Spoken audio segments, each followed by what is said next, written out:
প্রাচীনকালে মানুষের টিকে থাকার প্রধান লড়াই ছিল ক্ষুধার সাথে। তখন কোনো সুপার শপ ছিল না ফ্রিজ ভর্তি খাবার রাখার কোনো ব্যবস্থা। দিনের পর দিন না খেয়ে থাকাই ছিল মানুষের সহজাত প্রবৃত্তি।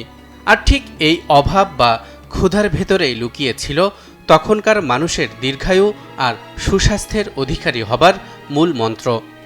আধুনিক বিজ্ঞান আজ প্রমাণ করেছে খাবার না পাওয়াটা সবসময় অভিশাপ নয়, বরং এটি আমাদের শরীরের জন্য এক পরম আশীর্বাদ।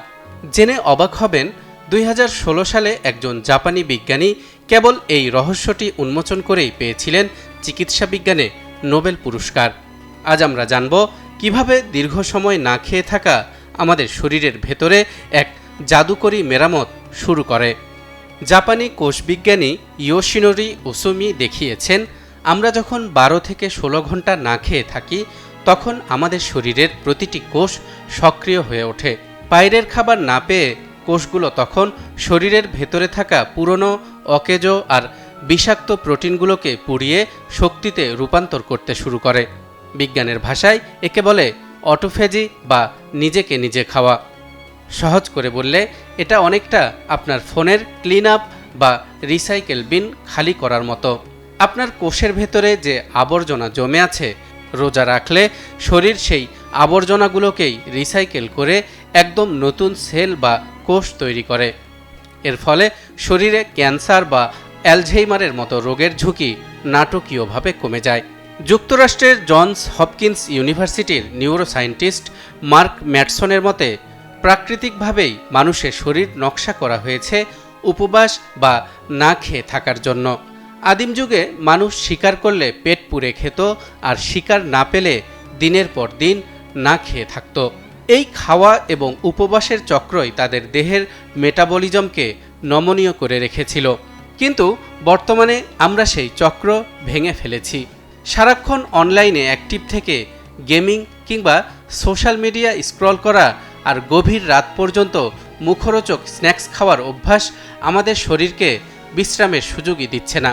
ফলে আমাদের অটোফেজি প্রক্রিয়া বন্ধ হয়ে যাচ্ছে এবং স্থূলতা, টাইপ 2 ডায়াবেটিস ও হৃদরোগের মতো আধুনিক মহামারী আমাদের ঘিরে ধরছে।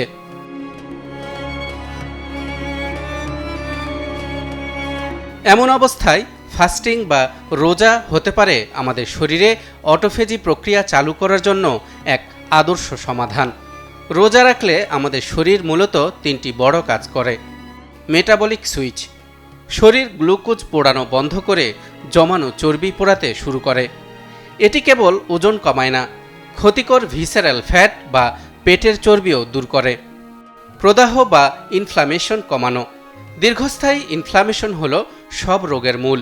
রোজা রাখলে শরীরের ইনফ্ল্যামেটরি মার্কারগুলো কমে যায়, ফলে বাতের ব্যথা থেকে শুরু করে হার্টের সমস্যা সব কিছুতেই উপশম পাওয়া যায়।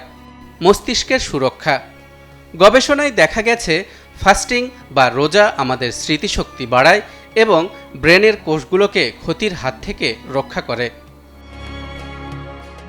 এখন প্রশ্ন হলো, এই উপকারগুলো পেতে চাইলে ঠিক কতক্ষণ অভুক্ত বা না খেয়ে থাকতে হবে?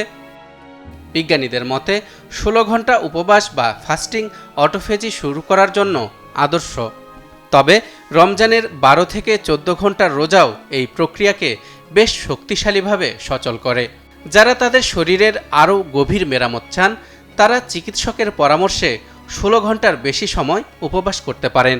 তবে মনে রাখবেন, রোজা না রেখে যদি আপনি উপবাস করতে চান, তাহলে হাইড্রেটেড থাকা অর্থাৎ পর্যাপ্ত পানি পান করা এবং ইফতারে ভাজা পোড়া এড়িয়ে পুষ্টিকর খাবার খাওয়াই হলো এই বিজ্ঞানের সুফল পাওয়ার আসল চাবিকাঠি।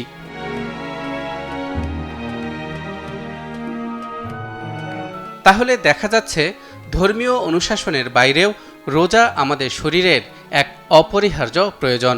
আগের দিনে লোকজন খাবার না পেয়ে বাধ্য হয়ে উপবাস করত, কিন্তু আজ আমাদের নিজেদের স্বার্থেই এই অভ্যাস গড়ে তোলা জরুরি।